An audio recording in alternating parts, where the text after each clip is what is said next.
Hoy nosotros nos vamos a concentrar en otro apartado más de este ámbito que estamos explorando y que es ya la metafísica, ¿no? La última parte de nuestro curso de filosofía católica y que aparece justamente a continuación de muerte en serio, que fue el apartado que nosotros revisamos la ocasión anterior. Esta vez pasaremos de muerte en serio a esperanza de vida. Ese sería, digamos, el recorrido temático que nosotros emprendemos y que ahora vamos a ir desarrollando. Hay un dicho que tal parece ser evidente: mors certa, ora incerta. O sea, la muerte es cierta, la hora incierta, ¿no? De entrada pareciera ser un dicho que en efecto contendría una evidencia e incluso una especie de irrefutabilidad fáctica.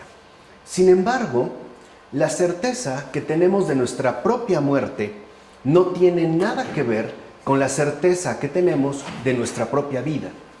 En realidad se tratan de certezas completamente diferentes. Es cierto que nuestra vida la experimentamos, pero solo experimentamos siempre la muerte de los demás. Y además, no se trata de una experiencia de la muerte de ellos, sino de su separación, que entenderíamos en términos de una experiencia de su no respuesta. Es decir, tenemos más bien no la experiencia de la muerte de ellos, sino experiencia de sus cuerpos convertidos en cadáveres y destinados a la descomposición. Es así, es la experiencia que tendríamos con respecto a los demás. No su propia muerte, sino la experiencia de estos cuerpos, ¿no?, degradados básicamente a la descomposición. Así pues, algo que podemos afirmar y que es muy importante es lo siguiente: mi muerte no es un acontecimiento de mi mundo. Esto es fundamental. ¿Por qué? Porque nosotros de entrada somos seres vivos. Nuestra experiencia fundamental es una experiencia de seres vivientes. Nosotros estamos finalmente tocados por una gracia de vida, de tal manera que en realidad nosotros no tenemos experiencia de la muerte, aunque sí, como dijimos la ocasión anterior, una cierta experiencia de morir, pero además un morir que en efecto nos conduce a una dimensión muchísimo más trascendente que la que nosotros podemos llegar a experimentar. Ahora, esto, ¿no?, solamente ocurre con la muerte de los demás en el sentido antes mencionado. O sea, ni siquiera tenemos la experiencia de su muerte, sino la experiencia que nosotros observamos en sus respectivos cuerpos. Ahora, cuando me ocurra a mí, no será algo interior a mi universo, porque nos es totalmente desconocida, sino que será la destrucción misma de este universo.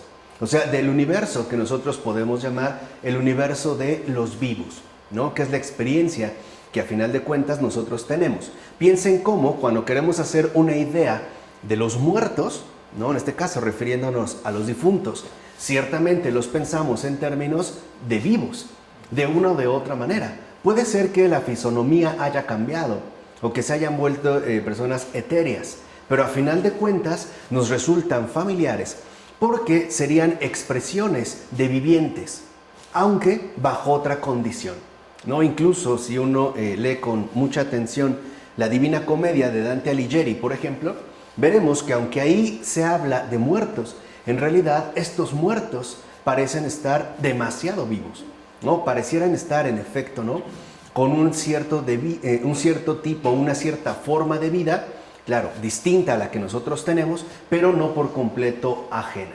Podríamos decir que en todo caso, ¿no?, la muerte será la destrucción, dijimos, de este universo. O sea, es el final de los tiempos que me corresponden, tiempos que en efecto son los míos.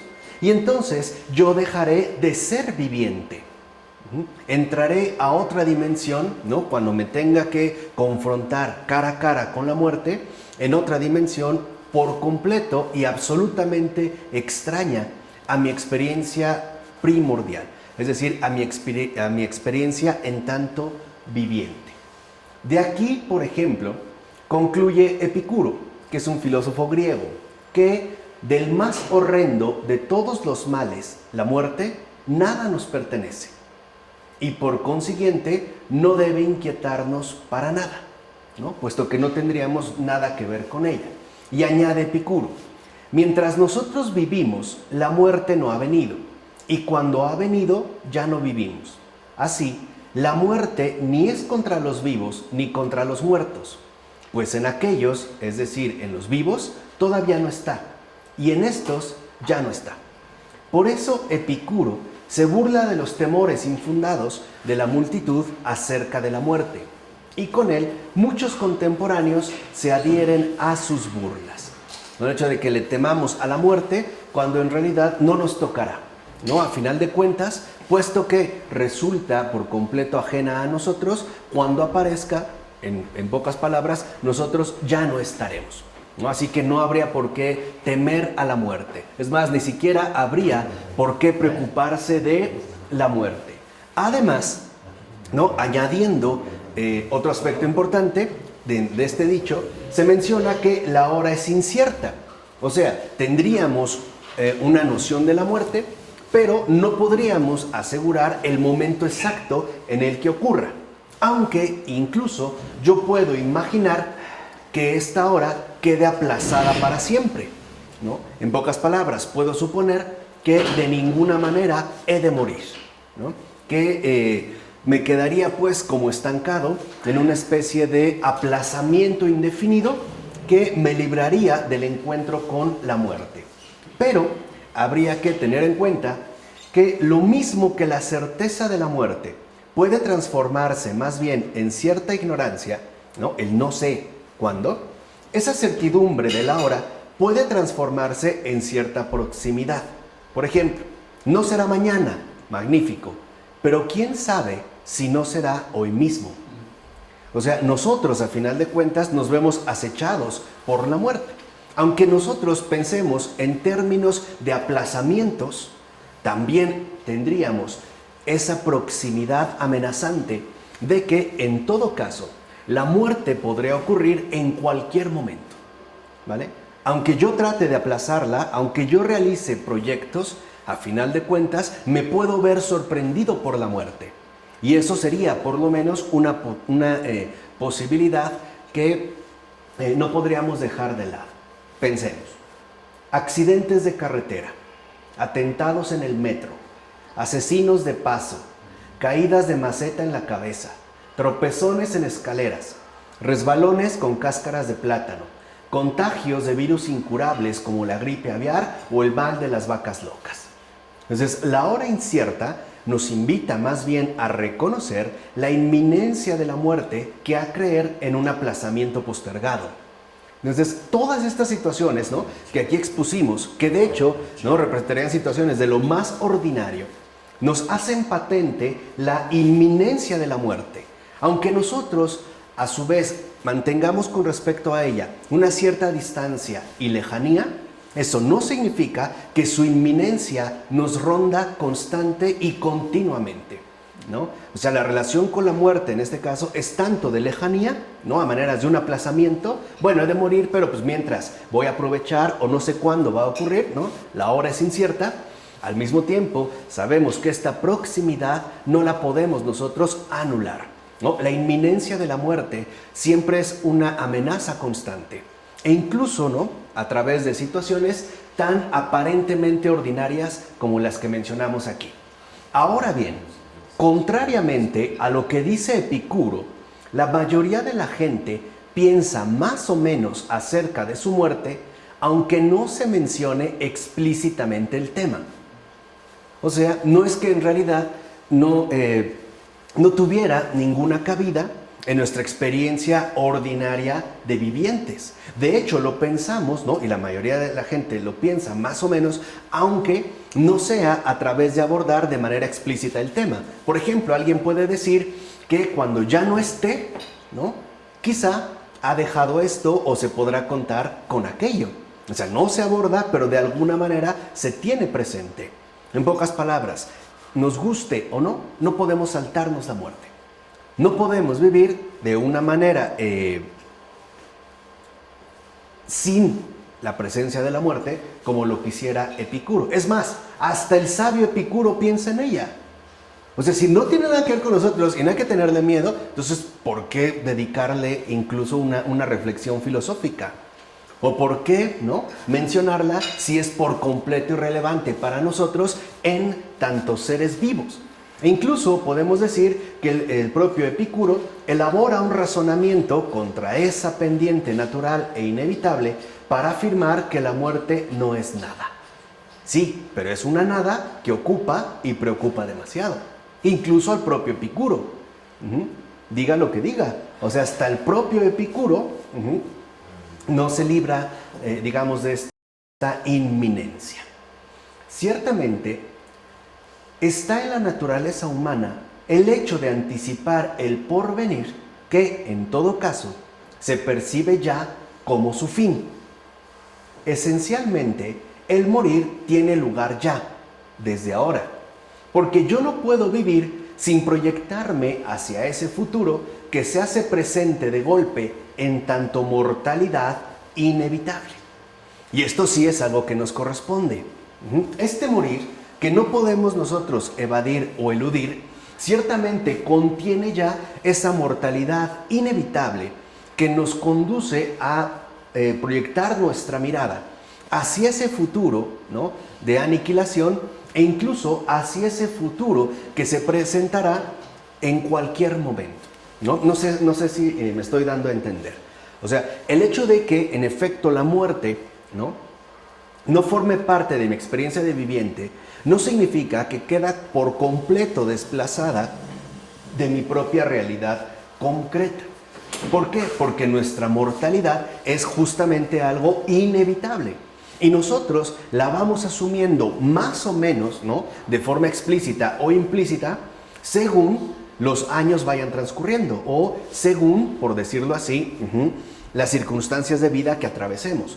Pensemos que a lo mejor una persona de repente se siente hasta cierto punto tocado por la melancolía, bueno, diga que bueno, en algún momento pues, tendrá que dejar este mundo, o que pues, tarde o temprano tendrá que morir. O a lo mejor ya no va a poder disfrutar esas ricas naranjas que tanto le gustan, ¿no? O sea, la mortalidad, pues, inevitable que poseemos también nos conduce a tomarnos en serio la muerte, que es justo lo que nosotros quisimos presentar la ocasión anterior. Ahora, en todo caso, esto significa que el tiempo humano sí se abre y extiende hasta la tumba.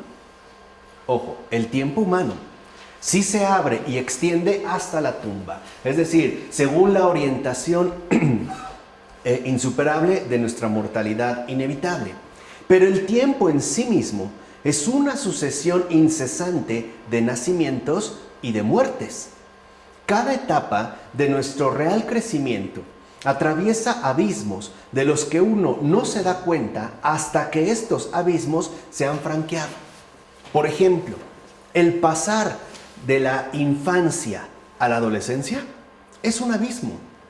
Y nosotros prácticamente no percibimos con lujo de detalle el momento exacto en el que esto ocurrió.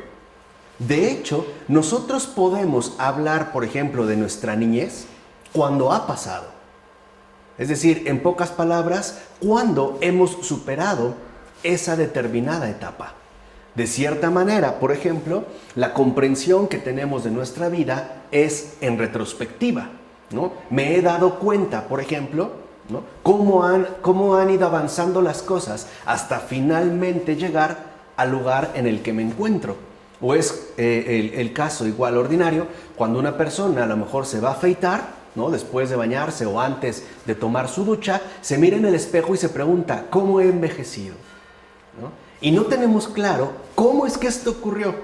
Pero lo que sí es claro, por ejemplo, es que mi situación actual de vida, por ejemplo, ya mi edad madura, no tiene nada que ver con esa niñez anterior que de hecho atravesé, pero que de una u otra manera ha quedado por completo detrás. ¿Vale? ¿Se entiende?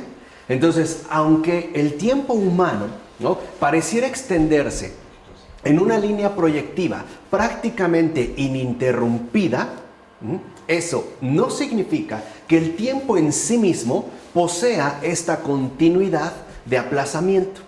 El tiempo, pues, en sí mismo se presenta como una sucesión incesante de nacimientos y rupturas. Piensen, por ejemplo, igual, una semilla, cuando pasa a ser plántula, a la planta, después la flor, después el fruto. ¿Qué quedó en realidad de la semilla? Nada. Hubo el paso de un abismo a otro abismo. Y nos percataremos de este traspaso, literalmente, ¿no? De este traspaso una vez que hayamos franqueado o que hayamos dejado detrás aquello que en efecto hemos podido superar. Por tanto, vivimos en devenir. Devenir es ser lo que no se era y no ser ya lo que se era. Eso es el devenir. Por eso les ponía el caso concreto de la semilla. La semilla, ¿no? También, en tanto ser viviente, vive en devenir, porque es ya, por ejemplo, lo que va a ser lo que no era, por ejemplo, de semilla a árbol, ¿no? Y una vez árbol, ya no será lo que era, en este caso, semilla, ¿no? O fruto, o etcétera, dependiendo, digamos, un poco las referencias que quisiéramos tomar. Es decir, nuestro vivir se da a partir de la generación sustancial que implica varias muertes y varios nacimientos en comunión de continuidad. Y eso es lo importante. No es solamente que estos pasos, ¿no? Estos abismos que logramos detectar una vez que los hemos franqueado, se den de una manera totalmente dislocada, por decirlo de esta forma. Es decir, como si hubiera entre un paso y otro prácticamente nada. Más bien, lo que permite este traspaso, esta generación sustancial, este vivir en devenir que nos coloca, ¿no?, en un proceso constante de varias muertes y varios nacimientos, es posible por una comunión de continuidad. Entonces, por ejemplo, si la semilla, ¿no?, va a ser lo que no será o llegará a ser lo que no es, árbol, y entonces será, ¿no?, una vez... y no será ya lo que era, por ejemplo, en este caso semilla, esa comunión de continuidad solamente estaría garantizada literalmente por el que es la vida. Es aquel que nos lograría, pues, ¿no?, pasar de un estado al otro, de estas varias muertes a estos nuevos nacimientos, en una comunión auténtica de continuidad. De otra manera, no habría nada que lograra conjugar, por ejemplo, a la semilla con el árbol. ¿Qué es lo que ocurre? Que nosotros hemos perdido de vista esta metafísica porque vivimos bastante estrechados intelectualmente por este materialismo biologicista que nos hace considerar que se trata única y exclusivamente de un proceso mecánico. O sea que es, en pocas palabras, ¿no?, que es un proceso que nos conduce de A a B sin ningún tipo de interrupciones. Pero si uno, por ejemplo, se plantea la cosa más en serio, nos podemos preguntar qué tienen en común de manera concreta una semilla y un árbol. La respuesta es nada. Aunque nosotros tratemos de vincularlos por medio de un proceso generativo, en realidad el hecho, pues, de que una semilla llegara finalmente a ser un árbol es un milagro. Eso es lo que quiero que entiendan. El hecho de que un niño llegue a ser un adulto es un verdadero milagro. Porque este devenir ha sido posible por la comunión de continuidad que, en pocas palabras, Dios mismo nos ofrece. Nos toma, ¿no?, de un lado y nos ayuda a franquear el otro para que podamos seguir entonces en nuestro respectivo devenir. ¿Sí queda claro? Pues la cosa no es mecánica. Así pues, resulta ser que nuestra vida está en muda constante y se teje de hecho de tales rupturas, deformaciones y transformaciones para seguir adelante en ese venir de más allá de nosotros mismos que nos sustenta y sostiene en cada etapa, como si se presentaran sucesivamente varios personajes transicionales. Y aquí hay un rasgo ontológico fundamental.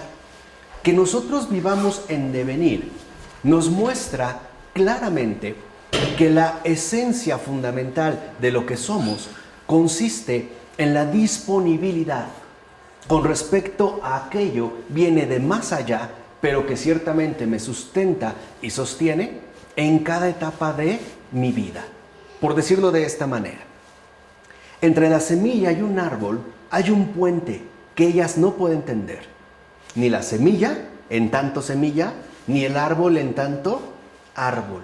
Ese puente, esa comunión de continuidad, no es más que la gracia constante que el Señor nos ofrece para existir. Y además para existir en tanto vivientes. Y esto es fundamental. Además, nos refleja que este aspecto ya de entrada nos indica lo importante. El Señor nos invita a dejar de ser lo que somos para llegar a ser lo que no somos todavía. En pocas palabras, todo está creado para la obra redentora del Señor. En pocas palabras, para la santificación, es decir, para la glorificación. Ya de hecho, en la misma realidad creatural, sin tener que negar o inventar, ¿no?, paisajes fantasiosos que no corresponderían con el realismo, ¿vale? Pensemos, por ejemplo, en esa impresión de separación y continuidad entre las 7 etapas de la vida. El bebé, el niño, el adolescente, el joven, el adulto, el viejo y el anciano. Cada uno de ellos conformando un papel total. Ejemplo, solo para que se vea de manera más clara. El bebé ya no tiene nada que ver con el anciano, aunque hablemos de la misma persona. E incluso si pusiéramos 2 fotos, de hecho, de entrada pensaríamos que se trata de personas completamente distintos. Y no obstante representan, ¿no?, este, digamos, modo transicional de ser que los configura a su vez como algo determinado. Incluso los podremos ver con su propia voz, sus posturas, sus gustos y sus aversiones, muy diferentes unas de otras. A lo mejor al joven, al niño le encantaban, no sé, las manzanas, pero al joven ya no le agradan. O no necesariamente sigue en esta línea. De tal manera que este modo transicional nos muestra el milagro de estar vivos. El poder superar de fondo estos abismos infranqueables que solo la gracia hace posible. Por eso incluso el crecimiento de una flor es un milagro. Por no hablar ya del crecimiento de un ser humano. No es un proceso netamente mecánico, sino que, en pocas palabras, todo esto forma parte del misterio del ser. Porque el ser es un misterio. Porque el ser no se sostiene a sí mismo. Porque el ser es transicional. Es decir, también en este caso es devenir. Pero es solo la comunión de continuidad en que lo afirma en su respectiva etapa y lo sostiene y coloca en aquello a lo que aún, digamos, en aquello a lo que ya no tendrá, por lo menos, una relación fundamental, en tanto un ser transicional. O sea, estamos exponiendo el lado invisible de nuestra realidad creatural. Pues bien, además de esta constancia de ruptura y continuidad que nos define en lo que somos, ¿no?, transicionales, podemos decir asimismo que tanto cada momento de realización como cada encuentro, para ser verdadero, debe parecerse a un trido pascual: vida, muerte y resurrección. ¿Qué quiere decir esto? La vida se manifiesta como la forma concreta que adquiere una criatura, ¿no? Pero esta criatura también atraviesa su propia muerte. ¿Para qué? Para dar paso a una transfiguración verdaderamente gloriosa. La semilla muere como semilla para aparecer en una forma de resurrección que de hecho la supera en su propia particularidad. Y en el caso del árbol ocurrirá exactamente ¿qué? Lo mismo, con una gran diferencia en términos humanos. Nuestra resurrección apela a la vida eterna y ya no a una forma repetida de reencarnación, por ejemplo, ¿no? O a una especie de inclusión indefinida o borrosa de materiales energéticos o de segmentos energéticos. Ahora, San Benito, por ejemplo, nos puede ayudar a poner de manifiesto tal similitud. esta similitud, ¿no? En tanto este ser transicional lleva pues el sello mismo de la redención, ¿no? Cuando San Pablo dice que todo fue creado por Cristo y para Cristo, lo está diciendo con una total, digamos, radicalidad. El hecho de que las cosas sean como son es por Cristo, porque llevan el sello mismo de su Señor y su Creador, el cual al mismo tiempo es su Redentor. En pocas palabras, ¿por qué una semilla se hace árbol? Por Cristo. Porque esta semilla también lleva a su modo particular criatural su trido pascual. Veamos lo que comenta San Benito.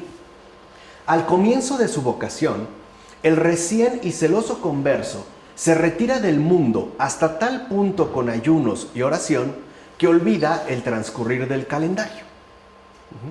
Nosotros podemos decir que se desconectó literalmente del acontecer del mundo. Entonces, un sacerdote lo visita en su retiro el día domingo, fíjense, el día menos propicio del año para el ayuno, y se da cuenta de que todavía Benito se obliga a la más estricta cuaresma. Él sigue, digamos, ahí. Su visitante le dice, levántate y comamos, porque hoy es Pascua. San Benito asiente, pero sin comprender que su huésped le habla de la fecha. Y por eso San Benito le responde, sí, es Pascua, por la alegría que tengo de verte. ¿Se dan cuenta? Aquí en el caso, por ejemplo, de San Benito, la aparición, digamos, la vida de este sacerdote, ¿no? Que lo visita en su retiro, esta presencia habitual muere en su forma usual y aparece transfigurada bajo el sello de la resurrección. Ahora, el hecho de que se celebre una Pascua no es porque sea domingo, sino por la alegría que despierta la visita de esa persona, es decir, de otro hijo de Dios. En este caso, la alegría del encuentro exige ante todo que uno muera a sí mismo. Si no, no se podría experimentar esa alegría. Si yo no salgo de mí mismo, saldría con un comentario más o menos como el siguiente. Ay, tú otra vez. O ¿para qué me vienes a molestar? ¿Que no te has dado cuenta del esfuerzo inmenso que realizo a través de mi heroico ayuno? ¿Sí? O sea, morir, ¿no? A sus propósitos, a los designios, a sus prejuicios, a sus clasificaciones y empresas para acoger al otro en tanto que otro. Esto es, según lo inaudito de su presencia. Ese es también el proceso que, por ejemplo, atraviesa San Benito y que lo expresa de una manera concreta, se expresa de una manera concreta en este acontecimiento. De hecho, San Benito hizo regla de esta muerte necesaria para encarnar la entera disponibilidad, obviamente, la entera disponibilidad pascual al otro. ¿Qué decía San Benito? Todos los huéspedes que lleguen al monasterio deben ser recibidos como Cristo. Y dicho monasterio bien puede ser en todo caso el corazón de cada uno. Ahora, para que yo reciba a todos los que me visitan como Cristo, tengo que morir a mí mismo. Tengo que morir a mis criterios. Tengo que morir a mis disposiciones. Tengo que morir a mis prejuicios. Si no, entonces lo podría ver más bien como una visita molesta. O simple y sencillamente como aquello que perturba, por ejemplo, el orden establecido de mis propias clasificaciones.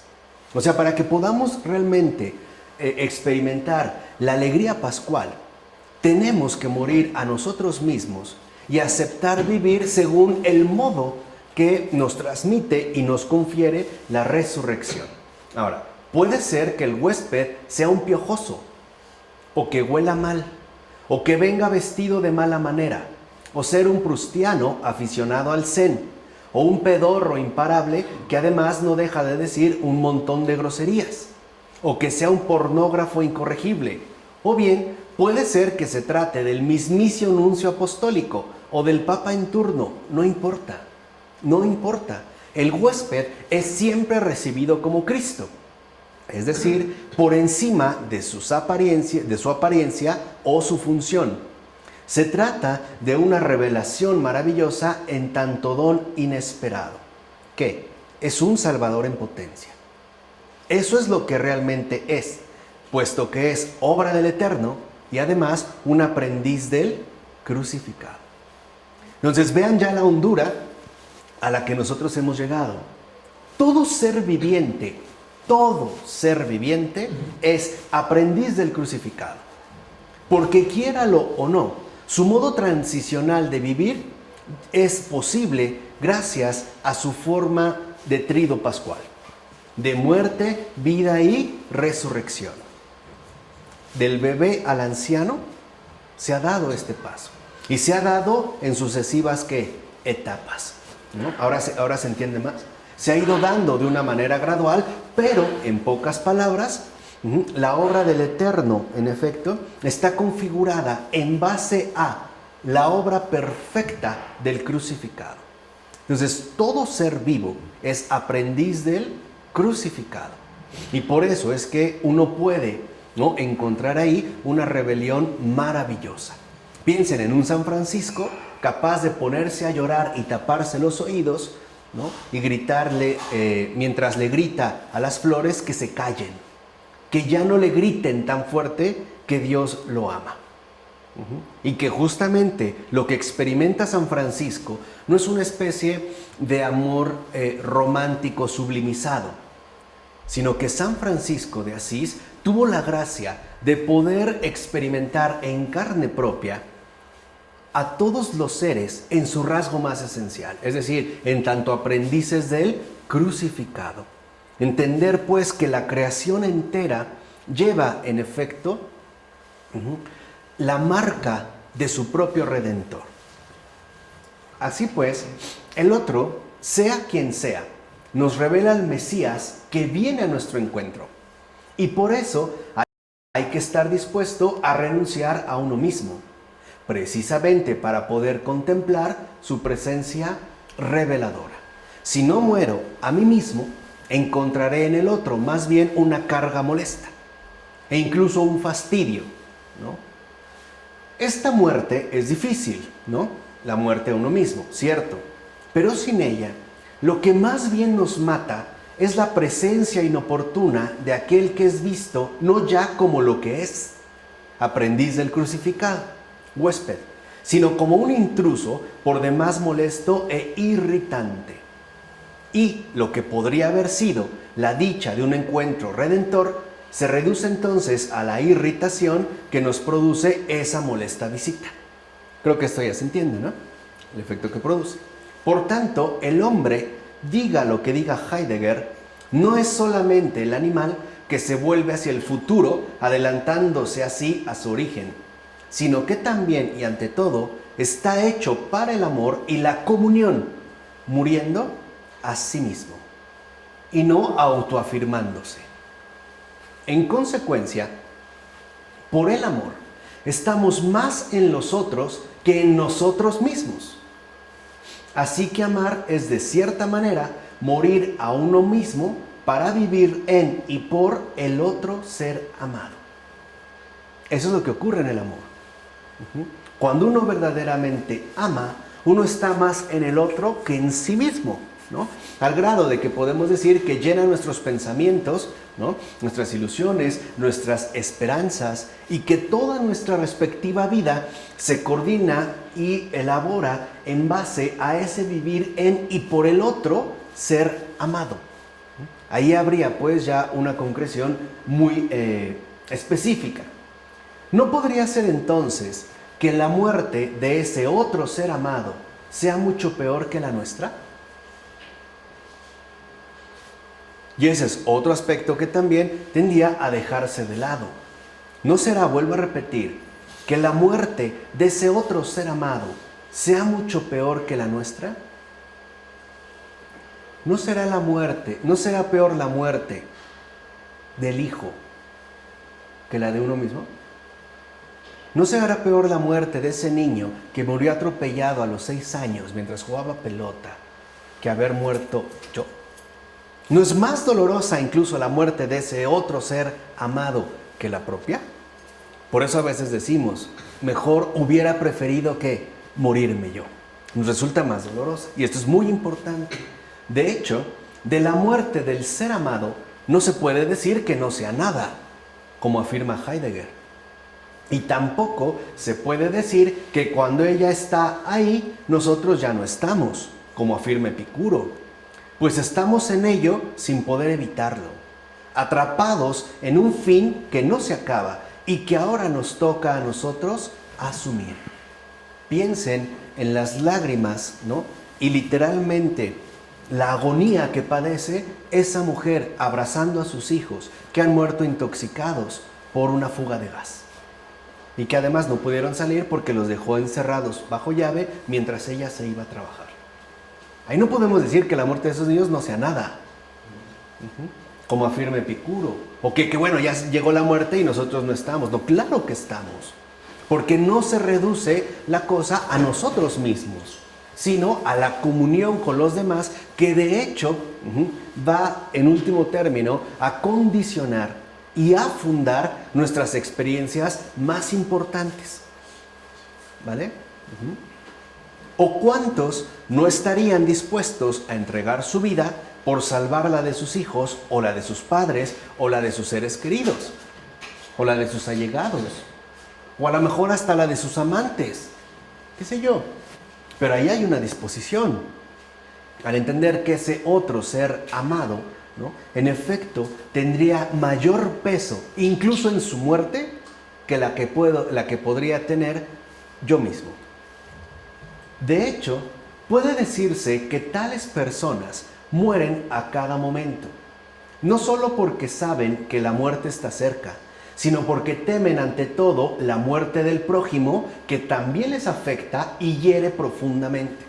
¿Por qué nos preocupamos tanto cuando nuestro ser querido, ese otro ser amado, ingresa a terapia intensiva? E incluso nos dicen que está en peligro de muerte. ¿Por qué se vuelve tan angustiosa esa espera? Es decir, la espera de esa notificación médica que nos diga algo al respecto. Sobre todo, ¿no?, la esperanza que tenemos de que se nos confirme que no se va a morir. En pocas palabras, que se va a poner bien. Ahora, se trata pues de ese abatimiento que ciertamente experimentamos y que tal parece Heidegger omite. No aparece dentro de su analítica existenciaria. Así pues, ni un solo cuchillo hiere a un inocente sin que me traspase de igual manera el corazón. Y ni un solo hombre muere sin que yo sea a sí mismo abatido con él. La muerte, pues, nos hace circular en contacto de comunión unos con otros. ¿O no es verdad que a veces la muerte de ese otro ser querido nos hiere profunda y hondamente? ¿O no es verdad que es justo esa muerte la que nos pone en contacto de comunión a unos con otros? Por ejemplo, imaginen la madre que ha visto cómo matan a su propio hijo en un asalto. Por eso, si se acuerdan, ¿no?, el gran San Simeón, el profeta Simeón, le dijo a María: y a ti una espada te atravesará. Y también es la experiencia dolorosa de muchas mujeres alrededor del mundo. Así entonces, no olvidemos cómo este abatimiento, ¿no?, es un fenómeno compartido que nos conduce a contemplar la muerte como aquello que nos hace circular en contacto de comunión unos con otros. E incluso cuando vemos a un difunto, ¿no?, o sea, cuando vemos ya un cadáver, nos sentimos de cierta manera abatidos, aunque nunca lo hayamos conocido, aunque nunca lo hayamos visto, o aunque nunca hayamos tenido algún tipo de relación en particular con él. ¿Por qué? Porque el amor hace circular una sola sangre de una persona a otra, de suerte que llegamos a ser como los miembros de un solo cuerpo. Y por eso no se puede herir a mi amigo sin que mi corazón no sangre también. ¿Qué es lo que duele, no? A veces vemos, por ejemplo, ¿no?, en los fusilamientos, cómo las personas cercanas estallan en llanto. El gran escritor Leon Bloy, por ejemplo, decía que el llanto es la sangre del corazón. y que por eso a veces el corazón necesita también desahogarse, o sea, quitarse ese ahogo en el que parece estar atrapado y sumido. Sin embargo, raramente tenemos una contemplación así de la vida y por ende de la muerte. O sea, raramente nosotros experimentamos en realidad esa comunión de continuidad, esa circulación de contacto que nos vincula y relaciona a unos con otros. Sobre todo en un mundo contemporáneo tan duramente marcado por el individualismo y la desvinculación, ¿no? Una desvinculación que, como ya lo hemos estudiado, ¿no?, forma parte de la era secular. Más bien, lo que sí suele ocurrir es que nuestro amor no vaya más allá de nuestra mascota preferida. Podemos decir que nuestro amor es de miras demasiado estrechas, es de muy corto alcance. E incluso vemos los noticiarios informativos tan saturados de muertes comiendo galletitas con café, o incluso con algo más sustancioso, sentados además cómodamente. Es el espectáculo de los en síntesis, el espectáculo de los masacrados no perturba para nada nuestra buena digestión. Nos sentimos totalmente, ¿no?, ajenos a ellos. Y dicho sea de paso, nuestra cultura está hecha de difuntos. No hay ni una sola calle que no tenga el nombre de uno de ellos. Y también el profesor de literatura, o el filósofo, o el científico dialogan fundamentalmente con difuntos. Por ejemplo, hoy, queridos muchachos, leeremos un poema de Víctor Hugo. O bien, ahora comenzaremos con Kant. O demos inicio a la física de Newton. O sea, nuestras referencias fundamentales son con difuntos. Ni siquiera ahí podemos perder esa circulación de contacto que nos vincula y relaciona a unos con otros, aún en la muerte. Es decir, aún dentro de nuestra experiencia ordinaria marcada por la defunción.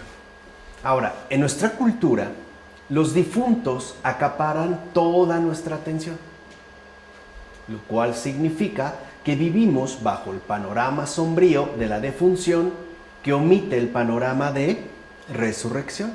De hecho, nuestra cultura insiste mucho más en la defunción que en la resurrección.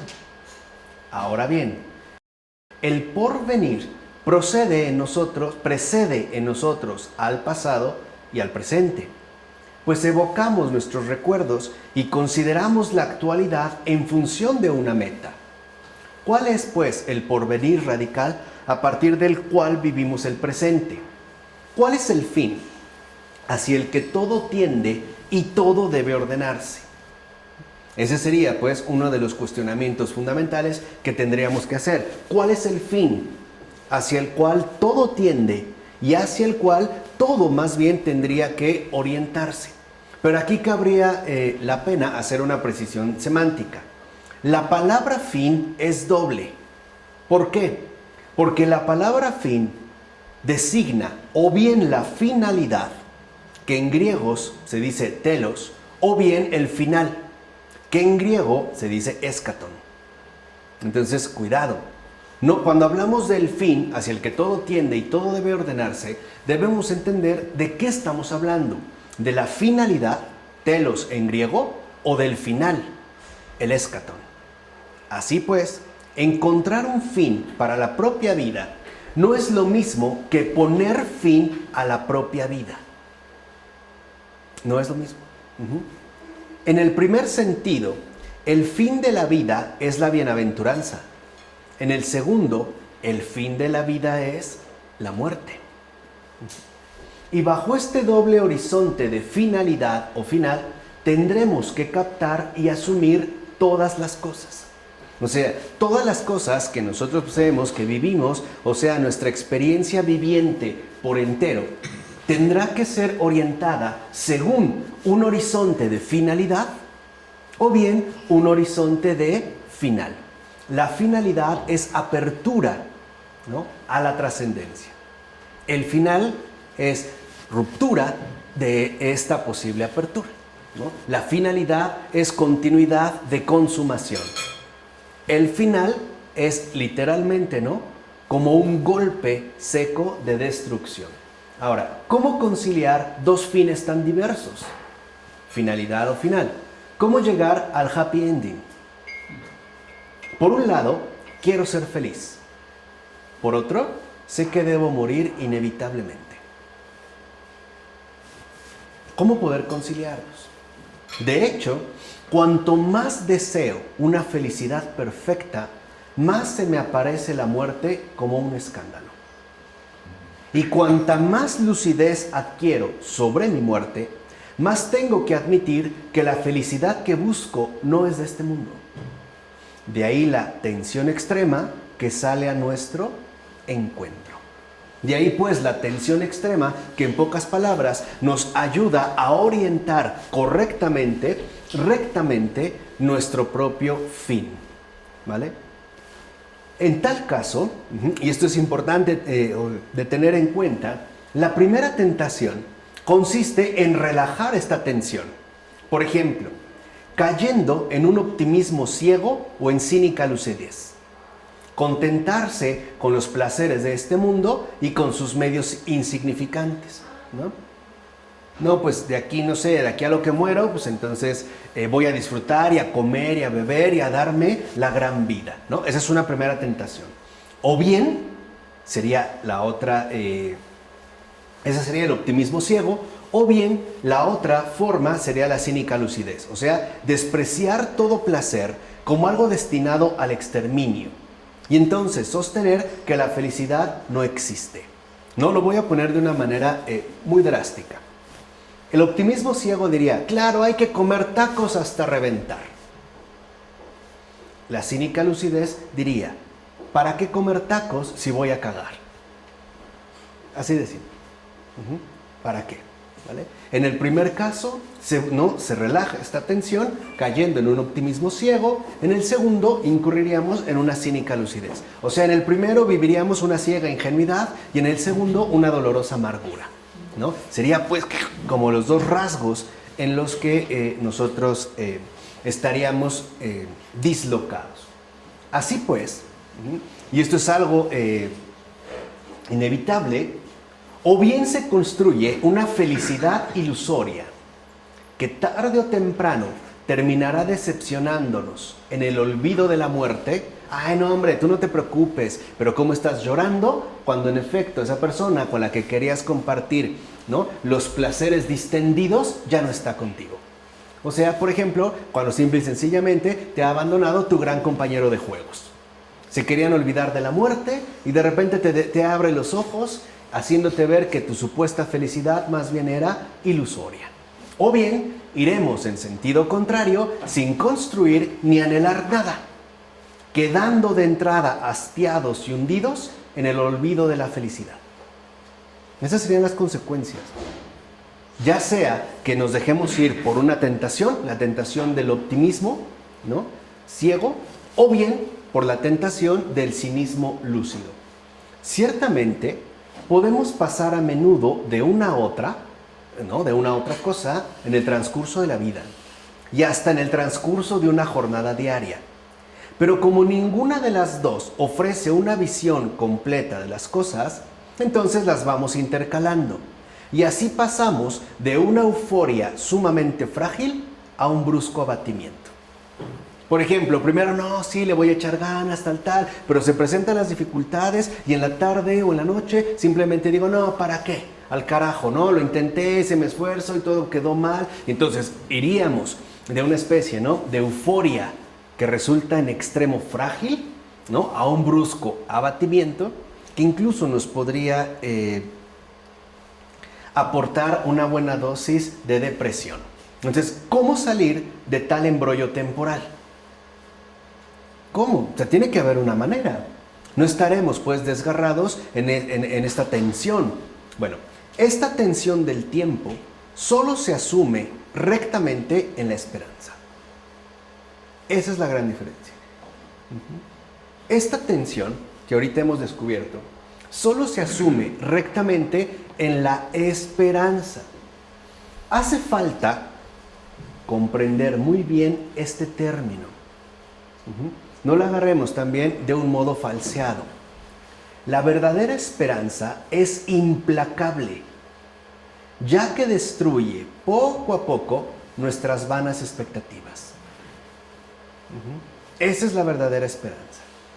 Aquella que de manera implacable destruye poco a poco nuestras vanas expectativas.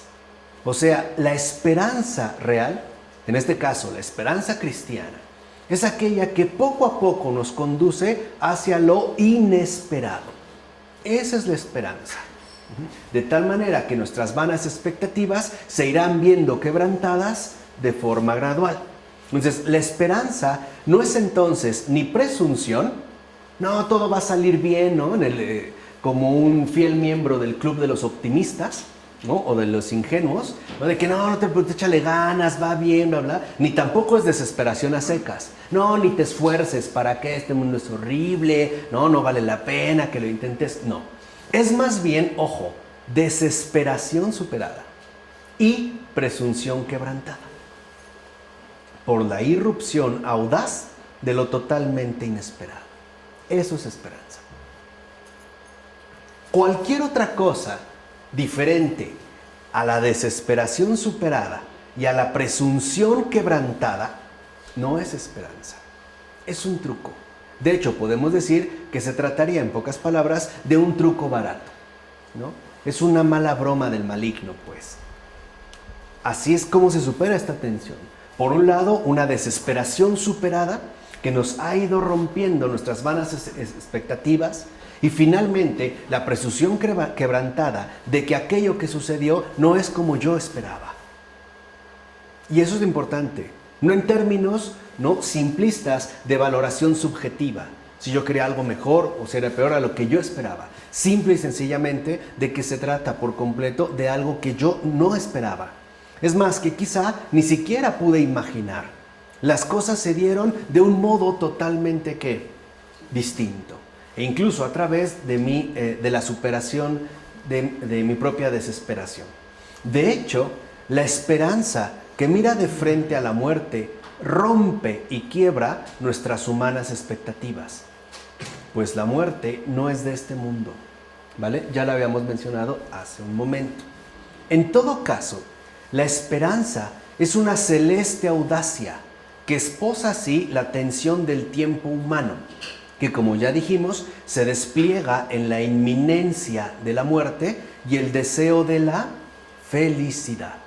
Por un lado, me ayuda a superar mi mortalidad inevitable, pero por otro lado, también me coloca, ¿no?, en la posición correcta para no incurrir en presunción.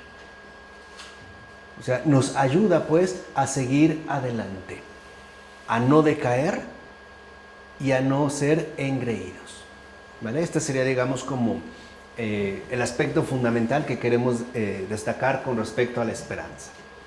En este caso, el deseo de felicidad relanza cada vez más hacia arriba una esperanza golpeada por la muerte hasta lanzarla más allá de este mundo. Ese es, pues, ¿no?, como la dinámica fundamental e incluso, vamos a decirlo así, el rasgo operacional de la esperanza.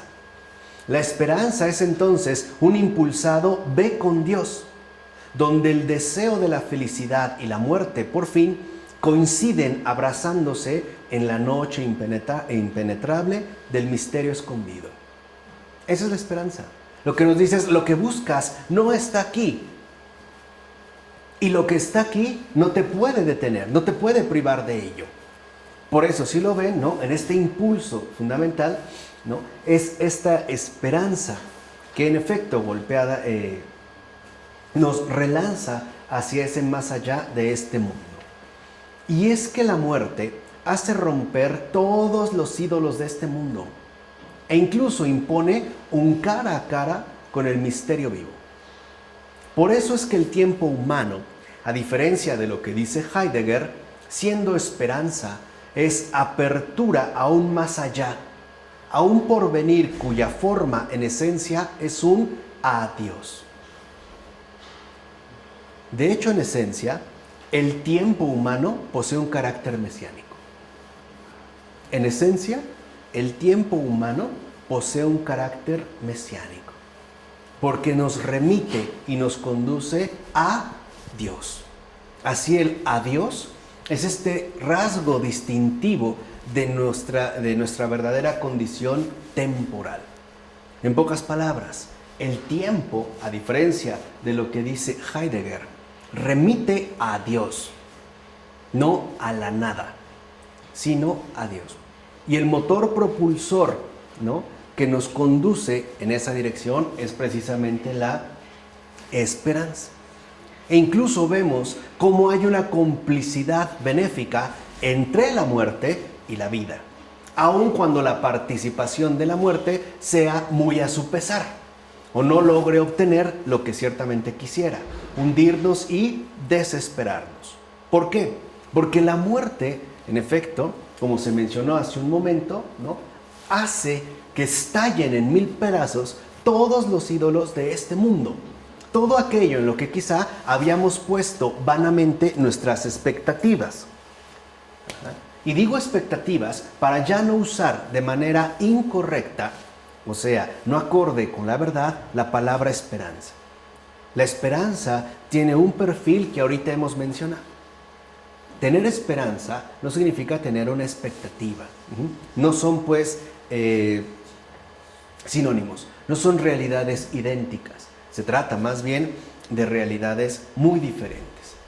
Ciertamente podemos decir, deseo la felicidad, pero mi muerte y mi impotencia me muestra que yo no podría procurármela por mí misma, sino que, en todo caso, tengo que esperarla de otro. No me la puedo procurar por mí mismo. Y tampoco, ¿no?, tengo la potencia suficiente para poder adquirirla. Y ese otro no puede ser solamente otro hombre, tan limitado y falible como yo mismo. O sea, no puede ser otro mortal como yo, sino que tengo que apelar a una potencia de lo alto que no es de este mundo. Por eso a veces cuando las personas se equivocan tratando de por fin encontrar su absoluta felicidad en la persona amada, por muy buena que sea, hierran. Y por eso se pueden ver, ¿no?, de una manera incluso bastante dolorosa, muy decepcionados. O cuando esperamos que es justo, ¿no?, la adquisición de tal o cual cosa, o de tal o cual mercancía, o de tal o cual objeto de consumo, lo que por fin me va a llevar a experimentar la felicidad, al final terminaremos bastante decepcionados. A lo mejor aquello que mi expectativa se alineaba, ¿no?, con una supuesta gran felicidad, a lo mejor terminó convirtiéndose en un verdadero tormento, ¿vale? Lo que sea. A lo mejor el coche por el que hice tanto esfuerzo, ¿no?, económico de ahorro para adquirirlo y que en una semana me lo robaron. O que simplemente lo choqué y fue declarada una pérdida total, ¿vale? Por eso el tiempo, siendo tal y como es en tanto esperanza, me lleva a la paciencia y a la plegaria. ¿Se dan cuenta cómo todo está hecho con perfecta sabiduría? ¿Se dan cuenta realmente cómo todo está hecho de una manera perfecta? E incluso de una manera insuperablemente benéfica para cada uno de nosotros. Decimos entonces que el tiempo, siendo tal y como es, o sea, esperanza, ¿no?, me lleva a la paciencia y a la plegaria. ¿Por qué? Porque el tiempo, ¿no?, me obliga a remitir mi deseo a una alteridad radical, que de entrada rompe mi orgullo. De entrada. Ahí está la condición de los programas de recuperación. ¿No? El primer paso es esto. La rompedura, ¿no?, valga esta expresión, de mi orgullo. el hecho de que yo me dirija, ¿no? O me remita a un deseo, o remita mi deseo de recuperación, de trabajo, de solvencia económica, de salud, etc. De entrada, rompe mi orgullo. Para conducirme de una vez y para siempre, a abrirme a los demás. O sea, pedir ayuda, reconocer la presencia, dijimos nosotros, ¿no? Pascual del otro. Por eso el otro también es siempre un salvador en potencia, como ya lo había mencionado San Benito. Y por encima de todo, es decir, sobre todo, por encima de mí mismo, al otro salvador de todos los hombres, que es Dios mismo. Así vemos cómo el tiempo también siempre está, ¿no?, ordenado a favor nuestro. Porque el tiempo hace que en efecto, siendo como es en tanto esperanza, me logre ceñir a la paciencia y a la plegaria, que a final de cuentas me va a llevar a Dios, a través de romper mi orgullo y conducirme de una vez y para siempre a la apertura a los demás. De ahí entonces la necesidad de rezar. No es un ingenuo estúpido. No es tampoco, digamos, como el consuelo falso de los débiles o de los mojigatos. No. Y no se trata de evasión, sino de puro realismo. Fíjense bien, rezar en latín se dice precare. Rezar en latín se dice precare. Y si nuestra condición humana es precaria, no podemos asumirla sin rezar. O sea, sin reconocer nuestra condición realmente necesitada. No es un añadido, pues. Rezar no es un añadido. No es como un adorno de lujo que podemos usar los que decimos tener un cierto afecto por la espiritualidad o por las dimensiones elevadas de la existencia. Es algo que atañe a nuestra propia condición humana temporal. O sea, a la propia realidad de nuestra existencia. Ahora bien, la llamada valentía, que, como en Heidegger, pretende no experimentar esa real necesidad, se niega a mirar de frente tal precariedad y fantasea con tener bajo control la situación.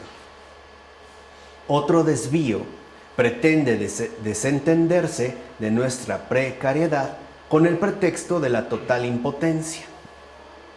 En el primer caso, heideggeriano, aparece la arrogancia optimista del neopagano.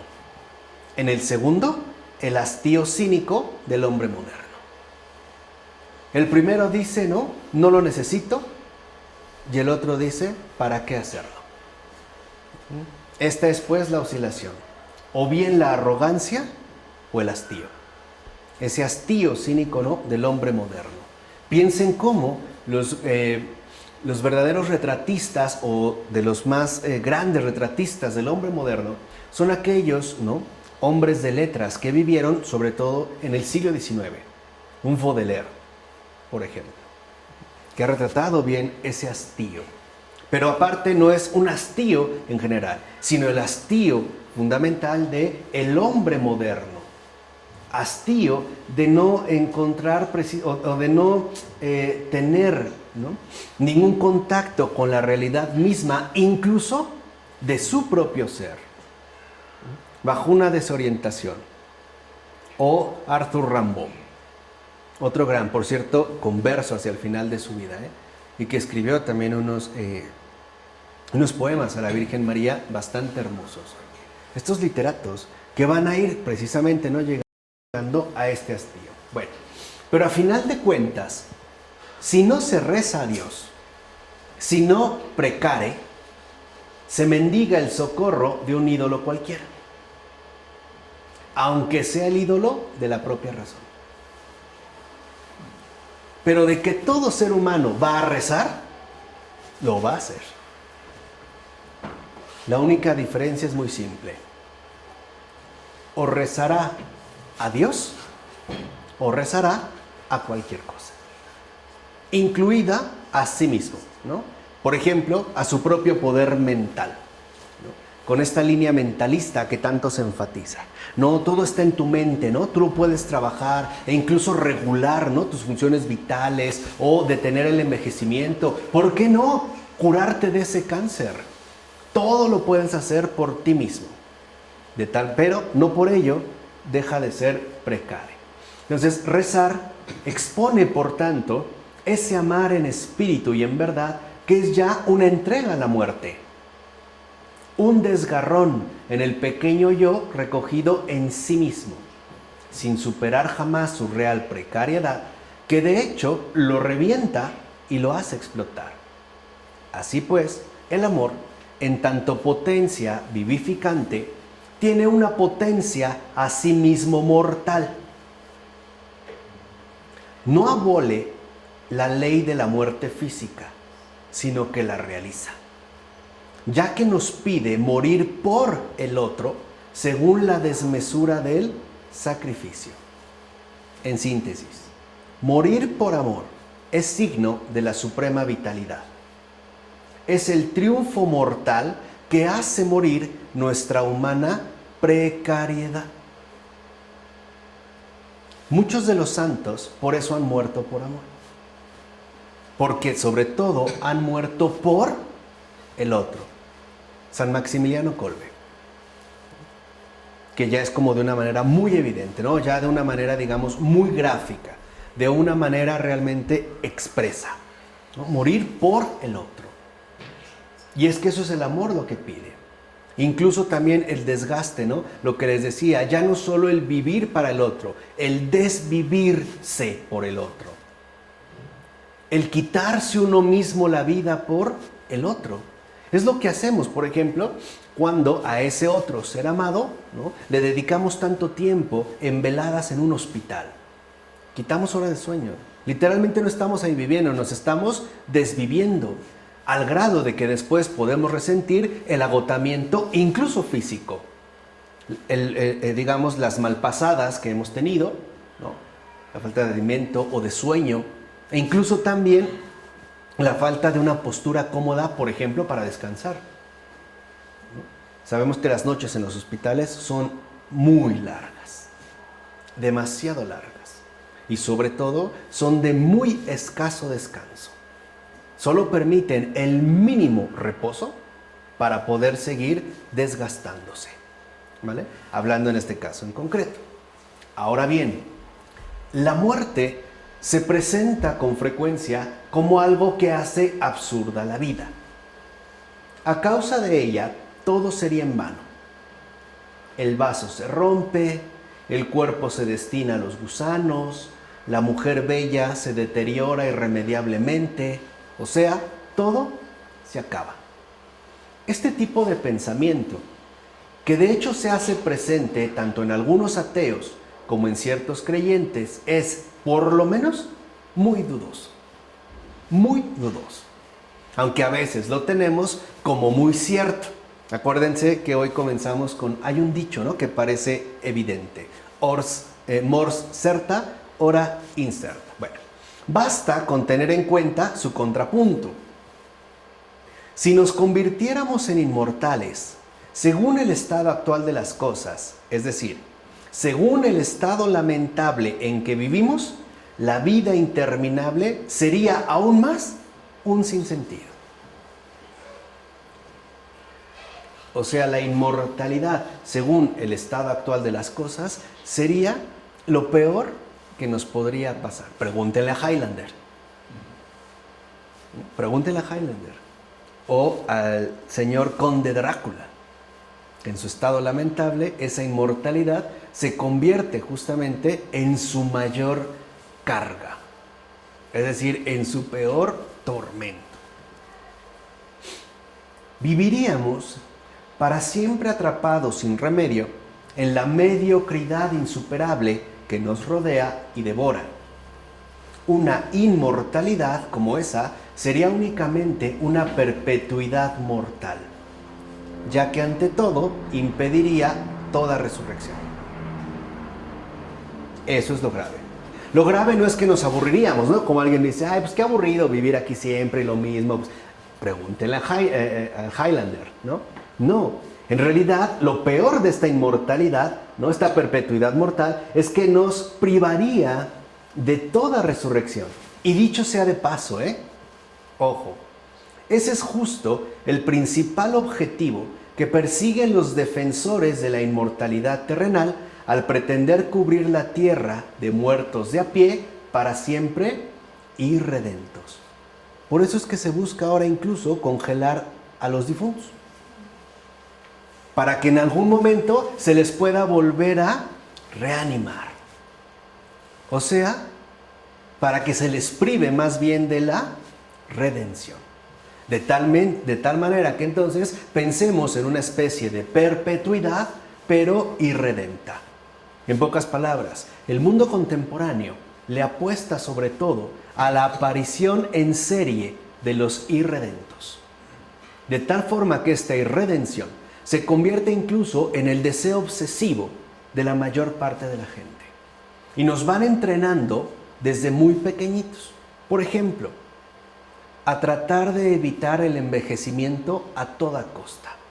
Y sobre todo cuando la presencia, ¿no?, muchas veces atemorizante del envejecimiento, o sea, en pocas palabras, la manifestación más explícita de nuestra precariedad se hace evidente. Cremas antiarrugas, antilifting, operaciones, ¿no? Estirones por aquí, estirones por allá, pintadas de cabello, lo siento, pero bueno, es para allá, ¿no? Pintadas de cabello, ¿no? El buscar siempre hacer ejercicio para tener una cierta forma, ¿no? Incluso aquellos que dicen que les congelen, ¿no?, para que después en 20, 30, 40, 50 años se les vuelva a despertar, a descongelar, ¿no? Un poco así como bacalao noruego congelado, pero no salado, ¿no? En 20 años otra vez y que vuelvan a reanimarse. Pero aquí lo grave, dijimos, es que nos priva, en pocas palabras, de la redención, o sea, de la experiencia fundamental de la resurrección. De hecho, se puede hacer un pequeño inventario, un pequeño inventario de las aberraciones a las que nos conduciría el elixir de la perpetuidad mortal. Fíjense, nada más va a ser un pequeño inventario. Primero, no habría ya sucesión de generaciones. Deberíamos renunciar a la alegría de tener hijos. Y si se pudieran tener hijos, la primera generación de estos inmortales no les cedería jamás su sitio, convirtiendo así a los demás en esclavos de su poder, que es lo que pasa en el caso de los vampiros, ¿o no? Todos quedan sometidos justamente a la primera generación, o sea, a los originales. De hecho, hay una serie que así se llama, The Originals. Véanla, para que vean esta cuestión de la perpetuidad mortal. Véanlo, y también digamos lo que suele reflejar ya bajo esta perspectiva, ¿no? O sea, en pocas palabras, ¿no?, ya no habría más historia, solo mezquindades que nunca terminan. Fíjense, el hijo se convertiría en competidor del padre y no en su heredero. El abuelo ya no sería el cómplice de sus nietos, sino su rival, ya que podría cortejar con éxito a la novia de su bisnieto. Segundo, el tiempo se relajaría, se vaciaría de toda urgencia, lo cual nos incitaría a la negligencia, a la pereza y a la tibieza. Tendríamos toda la vida por delante, pero precisamente solo por delante, nunca detrás, es decir, nunca en nosotros. Siempre podríamos remitir al mañana lo que pudiéramos hacer hoy. Sería pues la posibilidad de una actividad para siempre indefinida y descomprometida. Se anularían pues los compromisos definidos. Se acaban las urgencias y las emergencias. En pocas palabras, se trunca la caridad. Ese amor que corre veloz a atender y solventar todas las necesidades. Tercero, se podría establecer el reino consumado de la injusticia. La justicia humana está limitada doblemente, ya que no puede juzgar a todos los criminales probados, porque muchos de ellos escapan a la policía. y porque solo puede juzgar los actos exteriores al ser incapaz de sondear los corazones y las intenciones, cosa que le corresponde a dos tribunales no policiales: la conciencia y Dios. Pero la voz de la conciencia puede quedar apagada por el estruendo de las distracciones. Queda solamente el juez supremo. Pero ¿cómo esperar aparecer ante él si ya no hay un juicio final? Es más, ¿cómo implorar siquiera su misericordia desde ahora? La injusticia sería lo único que prevalecería, ya que jamás sería juzgada la falta. Jamás. Cuarto, ya no podríamos sacrificarnos. En efecto, ya no existiría la posibilidad de afirmar lo que aquí abajo representa la marca de una vida desbordante, a saber, el testimonio supremo de la caridad. Dar la vida por los que uno ama estaría para siempre imposibilitado.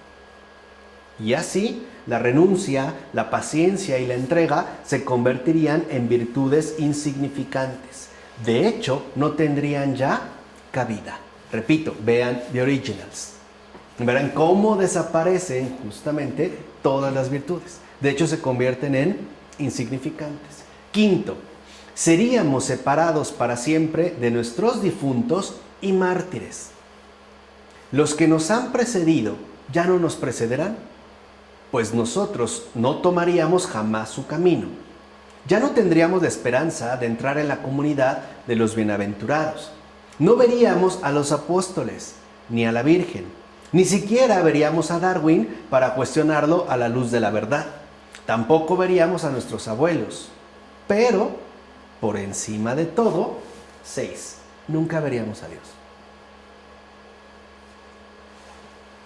La redención estaría cerrada para siempre. ¿Se dan cuenta entonces lo que esconde este proyecto de perpetuidad mortal? Todo quedaría reducido a la bajeza irremediable de la perpetuidad mortal. Y careceríamos incluso del posible consuelo de la guillotina. Ni eso tendríamos. Dicho brevemente, nuestro paraíso terrenal se correspondería muy exactamente con el infierno. Dicho sea de paso, quizá este sea el objetivo principal de la perpetuidad mortal. Que este mundo, en efecto, quede convertido en un infierno. Porque sabemos que lo verdaderamente infernal es no ver a Dios para siempre. Eso es lo verdaderamente infernal. La privación de Dios eternamente, para siempre. Quizá esto sea como el objetivo más hondo que se trae entre manos, ¿no? El mal espíritu en este mundo contemporáneo. Pero claro, para poder tener éxito, primero tendrá incluso que tratar de trastocar el sentido común, queriéndonos convencer que lo mejor que podemos hacer es vivir para siempre. Claro, pero sin ponernos a pensar que esa perpetuidad es una perpetuidad mortal. En pocas palabras, es una perpetuidad que nos condena al infierno, a una vida verdaderamente infernal. ¿Vale? Vamos a dejarlo hasta aquí y ojalá recapaciten, mediten a fondo lo que hoy hemos expuesto. En nombre del Padre, del Hijo, del Espíritu Santo. Amén.